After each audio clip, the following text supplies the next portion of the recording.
आपका स्वागत करता हूं अपने YouTube channel read up on में। कैसे हैं आप लोग? उम्मीद है अच्छे ही होंगे और पढ़ाई लिखाई कर रहे होंगे।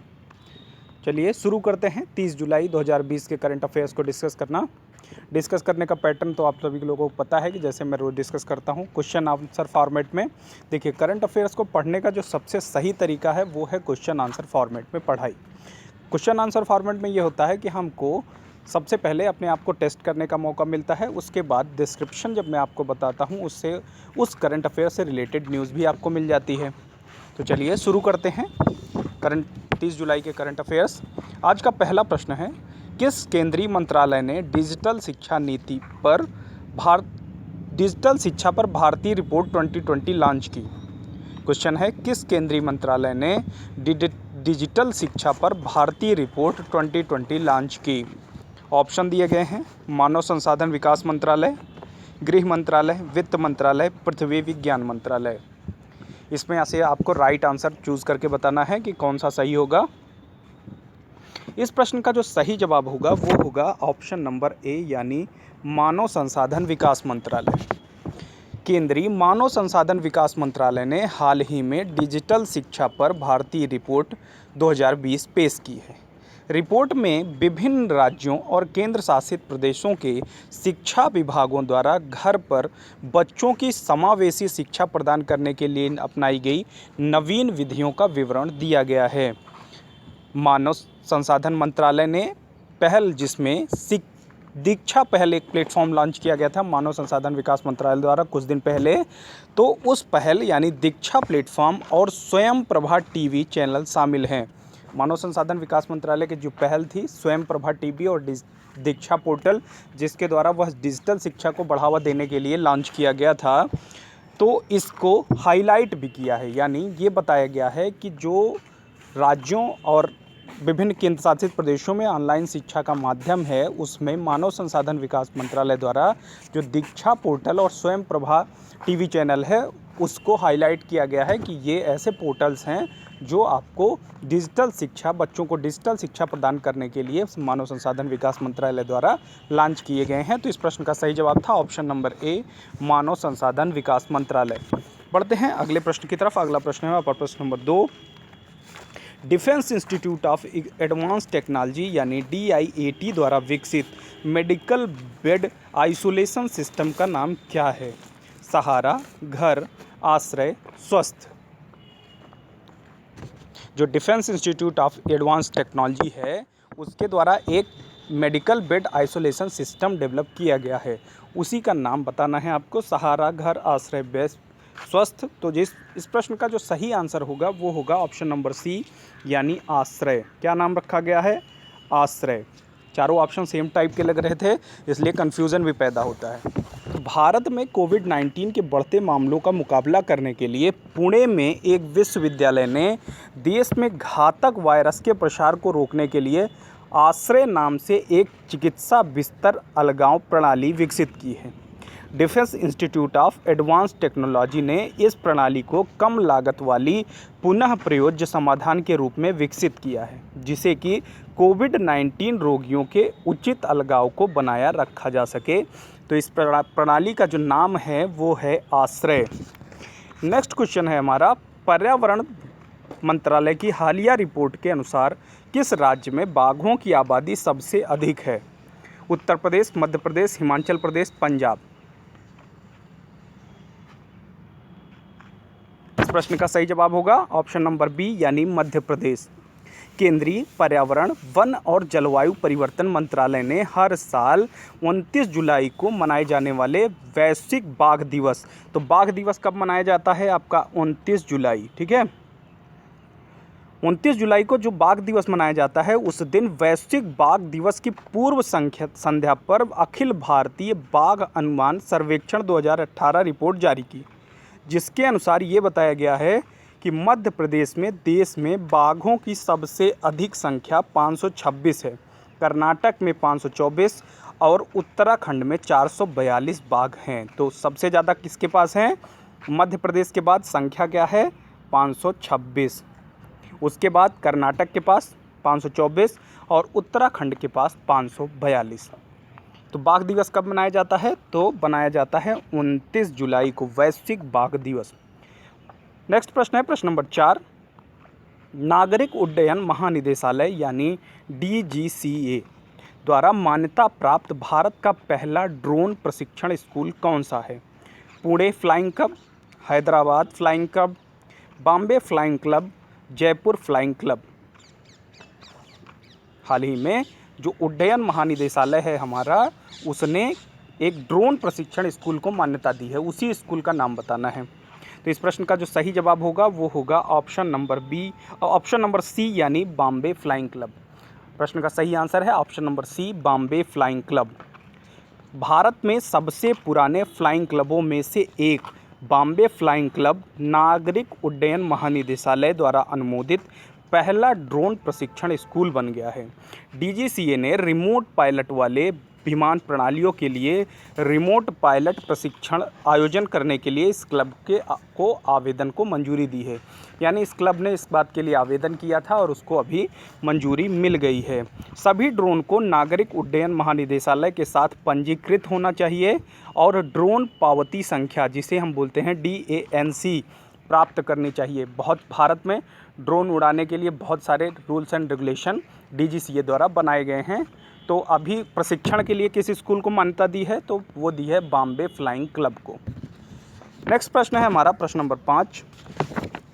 एशियाई अवसंरचना निवेश बैंक के बोर्ड ऑफ गवर्नर्स की वार्षिक बैठक में भारत का प्रतिनिधित्व किसने किया?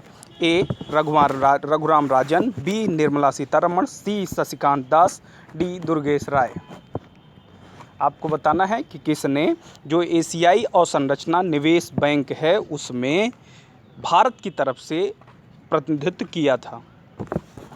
प्रश्न का सही जवाब होगा ऑप्शन नंबर बी यानी निर्मला सीतारमण। केंद्रीय वित्त मंत्री निर्मला सीतारमण हाल ही में एशियाई इंफ्रास्ट्रक्चर निवेश बैंक, जिसे हम बोलते हैं AIIB, के बोर्ड ऑफ गवर्नर्स की 5वीं बैठक में हिस्सा लिया है।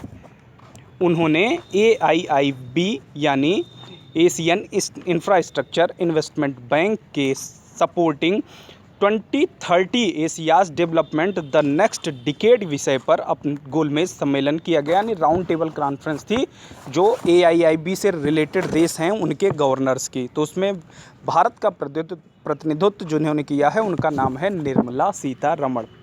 नेक्स्ट क्वेश्चन है 6वां क्वेश्चन। भारत के किस वित्तीय संस्थान ने वित्तीय स्थिरता रिपोर्ट जारी की है? आपको बताना है कि किस संस्थान द्वारा वित्तीय स्थिरता रिपोर्ट जारी की गई है।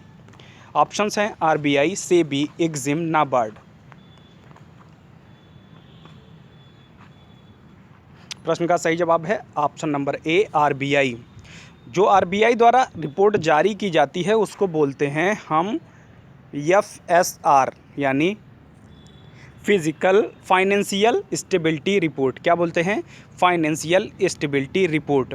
इस रिपोर्ट में RBI ने अनुमान लगाया है कि मार्च 2020 में सभी बैंकों का सकल और गैर निष्पादित संपत्ति यानी GNPA का अनुपात 8.5 से बढ़कर मार्च 2021 तक 12.5 हो सकता है।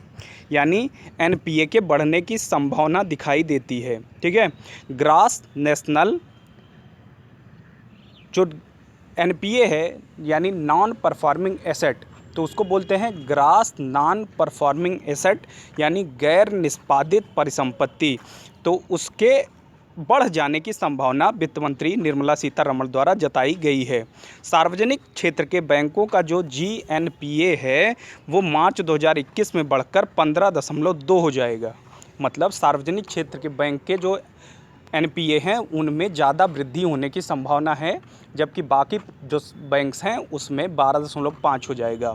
ठीक है, तो इस प्रश्न का सही जवाब था RBI यानी रिजर्व बैंक ऑफ इंडिया। पढ़ते हैं अगले प्रश्न की तरफ। प्रश्न नंबर 7। राष्ट्रीय डेयरी विकास बोर्ड की हनी टेस्टिंग लेबोरेटरी का उद्घाटन किस राज्य में किया गया? गुजरात दिया है, राजस्थान, हरियाणा, गुजरात, उत्तर प्रदेश। 4 ऑप्शंस हैं, राजस्थान, हरियाणा, गुजरात, उत्तर प्रदेश। प्रश्न का सही जवाब होगा ऑप्शन नंबर C यानी गुजरात। केंद्रीय कृषि और किसान कल्याण मंत्री नरेंद्र सिंह तोमर ने वर्चुअली एक विश्व स्तरीय शहद प्रशिक्षण प्रयोगशाला का उद्घाटन किया है, जो कि गुजरात में स्थित है। इस प्रयोगशाला की स्थापना राष्ट्रीय डेयरी विकास बोर्ड यानी NDDB national dairy development board द्वारा आनंद गुजरात में राष्ट्रीय मधुमक्खी बोर्ड यानी NBB के सहयोग से की गई है। कृषि सहकारिता और किसान कल्याण विभाग ने 2 वर्षों की अवधि के लिए राष्ट्रीय मधुमक्खी पालन और शहद मिशन यानी NBHM को भी मंजूरी दी है। तो इस प्रश्न का सही जवाब था गुजरात, जो कि ऑप्शन नंबर सी था। पढ़ते हैं अगले प्रश्न की तरफ। प्रश्न नंबर 8, भारत में आयकर दिवस कब मनाया जाता है? 20 जुलाई, 23 जुलाई, 24 जुलाई, 28 जुलाई।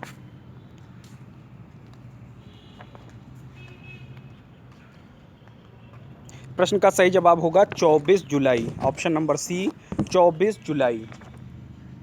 केंद्रीय प्रत्यक्ष कर बोर्ड 24 जुलाई 2020 को 160वां आयकर दिवस मनाया गया। आयकर दिवस से पहले सप्ताह में देश भर के क्षेत्रीय आयकर कार्यालयों में विभिन्न गतिविधियों का आयोजन किया जा रहा है। उसमें विभागीय प्रकाशन, ई-जर्नल, पब्लिसिटी किट इत्यादि शामिल हैं, जिन कार्यालयों में ये दिवस मनाया जा रहा है। 24 जुलाई 1860 को भारत में पहली बार सर जेम्स विल्सन द्वारा आयकर प्रस्तुत किया गया था। कब? 24 जुलाई 1860। उसी दिवस के उपलक्ष्य में आज भी आयकर डे मनाया जाता है। तो ये कौन सा डे था? अब की बार वाला 160वां। ठीक है, ये ध्यान रखिएगा। आपको कमेंट सेक्शन में ये बताना है कि जो आयकर है वो किस प्रकार का कर है, प्रत्यक्ष कर कि अप्रत्यक्ष कर। ये बात आपको कमेंट सेक्शन में वीडियो ख़त्म होने के बाद हमको बतानी है। बढ़ते हैं अगले प्रश्न की तरफ। प्रश्न नंबर 9, राष्ट्रीय खुफिया ग्रिड यानी नेट ग्रिड किस केंद्रीय मंत्रालय के तहत एक संलग्न कार्यालय है? मानव संसाधन विकास मंत्रालय, गृह मंत्रालय, वित्त मंत्रालय, पृथ्वी विज्ञान मंत्रालय। आपको बताना है कि नेट ग्रिड किस मंत्रालय के तहत संलग्न कार्यालय है।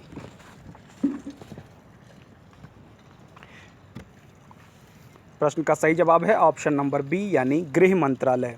राष्ट्रीय खुफिया ग्रिड केंद्रीय गृह मंत्रालय के तहत एक कार्यालय है।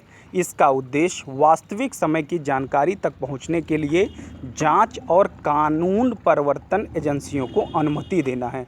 यानी इसके तहत जो भारत में जांच की और कानून प्रवर्तन की एजेंसियां हैं, उनको अनुमति प्रदान करता है। केंद्रीय प्रत्यक्ष कर बोर्ड के साथ किसी भी इकाई के वित्तीय विवरण को CBI, प्रवर्तन निदेशालय और NIA सहित 10 एजेंसियों के साथ यह ग्रिड साझा करेगा। तो ध्यान दीजिएगा, इसका नाम क्या था? Net grid. ठीक है, अनुमोदन करना, अनुमति प्रदान करना इसका कार्य है। बढ़ते हैं अगले प्रश्न की तरफ, जो कि आज का अंतिम प्रश्न है। नौवहन मंत्रालय द्वारा कितने समय के लिए जल मार्ग के उपयोग शुल्क को समाप्त कर दिया है? तो 10 साल, 7 साल, 3 साल, 6 साल। नौवहन मंत्रालय ने कितने समय के लिए जो जल मार्ग उपयोग शुल्क है उसको समाप्त कर दिया गया है?